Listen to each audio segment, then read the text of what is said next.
Hello दोस्तों। मेरा नाम है दीपक और हम लोग पढ़ रहे हैं कक्षा 10 का जीव विज्ञान। ठीक है ना। जो लोग पुराने होंगे उनको पता ही होगा। हमारा जो चैप्टर है क्या है भाई साहब, जैव प्रक्रम है। ठीक है ना। यह क्या है, आपका अध्याय 5 है एनसीईआरटी की, जो नई वाली एनसीईआरटी है उसके हिसाब से।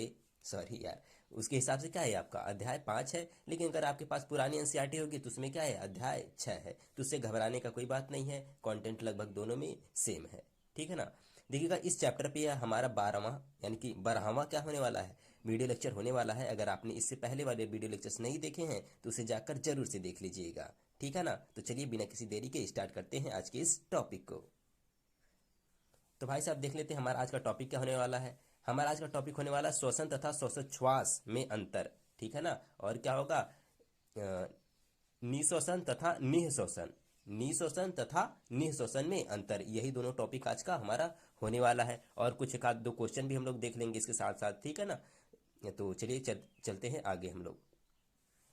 तो देख लेते हैं श्वसन तथा श्वासोच्छ्वास में अंतर। ठीक है ना। यानी कि श्वसन और श्वासोच्छ्वास में अंतर क्या होता है, रिस्पायरेशन और ब्रीदिंग में अंतर क्या होगा। तो इसको समझने के लिए सबसे पहले हम दो कॉलम बनाएंगे। एक में लिख देंगे क्या, रिस्पायरेशन यानी कि श्वसन, और दूसरे में क्या लिख देंगे, श्वासोच्छ्वास यानी कि ब्रीदिंग। ठीक है ना। तो देख लेते हैं इनमें अंतर क्या क्या है। तो हमारा पहला पॉइंट कुछ इस तरीके से कि यह एक जैव रासायनिक प्रक्रिया है। जो आपकी श्वसन होती है यह कौन सी प्रक्रिया होती है, यह कौन सी क्रिया होती है, एक रासायनिक प्रक्रिया होती है। ठीक है ना। और आपकी जो श्वासोच्छ्वास होती है यह एक भौतिक प्रक्रिया होती है। यह कैसी क्रिया होती है, एक भौतिक क्रिया होती है, जिसमें हम क्या करते हैं, सिर्फ सांस को अंदर लेते हैं और बाहर निकालते हैं। दूसरा अंतर क्या होगा, यह क्रिया कोशिकाओं के अंदर होती है। जो श्वसन की क्रिया होगी यह कहाँ पर होगी, कोशिकाओं के अंदर होगी। लेकिन श्वासोच्छ्वास की क्रिया कहाँ होती है, यह कोशिका क्रिया बाहर की होती है। सॉरी, यह क्रिया कोशिकाओं के बाहर होती है। तीसरा अंतर क्या होगा, इस क्रिया में ऊर्जा उत्पन्न होती है। यानी कि जो श्वसन की क्रिया होगी इसमें क्या होगा, ऊर्जा उत्पन्न होती है। लेकिन श्वासोच्छ्वास में ऊर्जा उत्पन्न नहीं होती है। ठीक है ना। अब देखिएगा चौथा अंतर हम लोग देख लेते हैं। यह क्रिया संपूर्ण शरीर में होती है। जो आपकी श्वसन की क्रिया होगी यह संपूर्ण शरीर यानी कि शरीर की हर एक कोशिका में होगी। लेकिन यह क्रिया केवल श्वसनांगों यानी कि केवल श्वसनांगों में होती है। जो श्वासोच्छ्वास की क्रिया यानी जो ब्रीदिंग की क्रिया है यह सिर्फ कहाँ होगी, श्वसनांगों के अंदर ही होगी। ठीक है ना। यानी कि और इसमें देखिएगा पांचवा अंतर से लिखा गया है कि एंजाइम की आवश्यकता होती है। जो श्वसन की क्रिया होगी इसमें क्या होगा, एंजाइम की आवश्यकता होती है। लेकिन श्वासोच्छ्वास में क्या होगा, एंजाइम की आवश्यकता नहीं होती है। ठीक है, आप लोगों ने समझ लिया होगा। अब हम लोग देख लेते हैं आगे। आगे क्या है भाई साहब, कौन सा अंतर है हमारा, इनमें सॉरी, इस क्रिया में ग्लूकोज का ऑक्सीकरण होता है, जिसके जिससे कार्बन डाइऑक्साइड तथा ऊर्जा मुक्त होती है। यानी कि श्वसन क्रिया में क्या होगा, ग्लूकोज का ऑक्सीकरण होता है। ठीक है, जिससे का कार्बन डाइऑक्साइड तथा ऊर्जा मुक्त होगी। लेकिन इसमें क्या होगा, इस क्रिया में शरीर ऑक्सीजन का अंतर्ग्रहण और कार्बन डाइऑक्साइड का बहिक्षेपण करता है। ठीक है ना। यानी ब्रीदिंग में क्या होता है, हम लोग ऑक्सीजन को अंदर लेते हैं और कार्बन डाइऑक्साइड को बाहर निकालते हैं। बस इतनी ही क्रिया क्या होती है, ब्रीदिंग कहलाती है, श्वासोच्छ्वास कहलाती है। यार बोलने में थोड़ा दिक्कत हो जा रही है। ठीक है ना। तो उसके लिए आप लोग परेशान मत होइएगा। ठीक है, इसके बारे में मैंने डिटेल में बताया है पीछे। ठीक है ना। तो चलते हैं हम लोग आगे। आगे क्या है भाई साहब, अगला अंतर देख लेते हैं कौन सा, निःश्वसन तथा निःश्वसन में अंतर। ठीक है, यानी कि इंस्पायरेशन और एक्सपायरेशन में अंतर क्या होता है उसे हम लोग देख लेंगे। ठीक है ना। तो इसको भी समझने के लिए पहले सबसे हम लोग क्या करेंगे, दो कॉलम बना लेंगे ऐसे। एक में लिखेंगे निःश्वसन यानी कि इंस्पायरेशन, और दूसरे में क्या लिखेंगे, एक्सपायरेशन। ठीक है ना, निःश्वसन एक्सपायरेशन। चलिए ठीक है भाई साहब, समझ लेते हैं इसको भी। बहुत ही आसान है। पहला क्या, इस क्रिया में ऑक्सीजन युक्त शुद्ध वायु फेफड़ों में आती है। यानी कि इस क्रिया में क्या होगी, ऑक्सीजन युक्त शुद्ध वायु कहां पर आएगी, फेफड़ों में आएगी। ठीक है, और इसमें क्या हो जाएगा, इस क्रिया द्वारा कार्बन डाइऑक्साइड वाली वायु फेफड़ों से बाहर निकलती है। यानी कि निःश्वसन में क्या होगा, इस क्रिया में क्या होगा, कार्बन डाइऑक्साइड फेफड़ों से बाहर निकलेगी। दूसरा अंतर, इस क्रिया में वक्ष गुहा का आयतन बढ़ जाता है। निःश्वसन में क्या होगा, वक्ष गुहा का आयतन बढ़ जाता है, और इसमें क्या हो जाएगा, उसका उल्टा हो जाएगा। इस क्रिया में वक्ष गुहा का आयतन कम हो जाता है। ठीक है, मुझे लगता है आप लोगों को समझ में आ गया होगा यह बात। ठीक है, तो चलते हैं हम लोग आगे। इस क्रिया में पसलियां ऊपर जाती हैं तथा डायाफ्राम चपटा हो जाता है। ठीक है, तो इसमें क्या होगा, इस क्रिया में पसलियां ऊपर उठ जाएंगी और डायाफ्राम चपटा हो जाता है। इस क्रिया में पसलियां एवं डायाफ्राम अपनी समान स्थिति में आ जाते हैं। ठीक है, निःश्वसन में क्या होगा, पसलियां और डायाफ्राम अपनी समान स्थिति में वापस आ जाएंगे। ठीक है, चौथा अंतर देख लेते हैं। यह एक सक्रिय अवस्था है।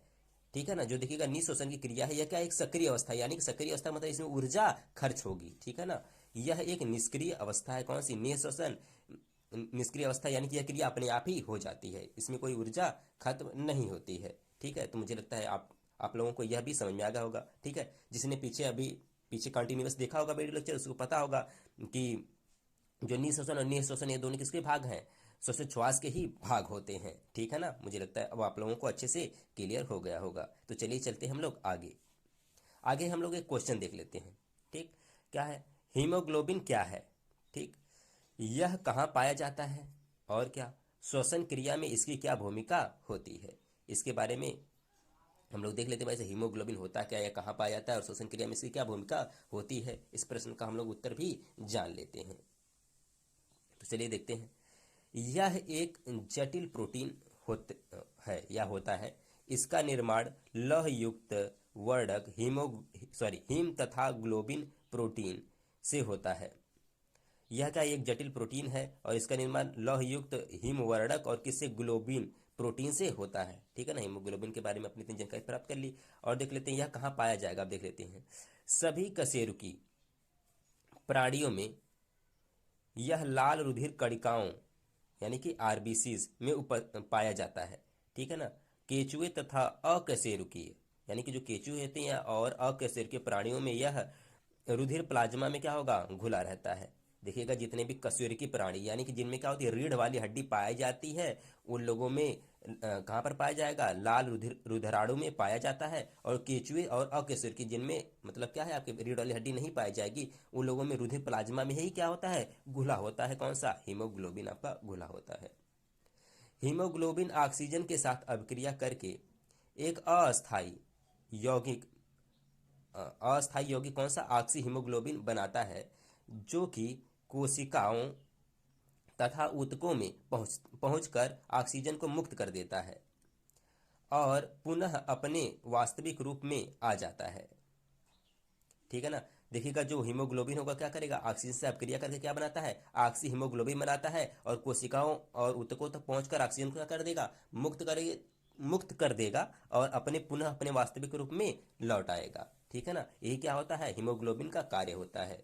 ठीक है, तो हम ऐसा कह सकते हैं कि यह जो हीमोग्लोबिन है यही क्या कर रहा है, आपका श्वसन की क्रिया में महत्वपूर्ण योगदान दे रहा है। ठीक है ना, तो हम ऐसे कह सकते हैं नीचे, इस प्रकार यह क्रिया निरंतर चलती रहती है। जो यह क्रिया होगी यह निरंतर यह क्रिया क्या चलती रहती है। अतः हीमोग्लोबिन ऑक्सीजन संवहन में महत्वपूर्ण भूमिका निभाता है। ठीक है ना, तो आपको इस बात समझ में आ गई होगी, जो हीमोग्लोबिन है ये क्या करता है, ऑक्सीजन को पूरे शरीर में ढोने का काम करता है, संवहन करने का काम करता है, ले जाने का काम करता है। ठीक है, तो चलते हैं हम लोग आगे आगे देख लेते हैं भाई साहब क्या है। तो चलते हैं अगले क्वेश्चन की तरफ।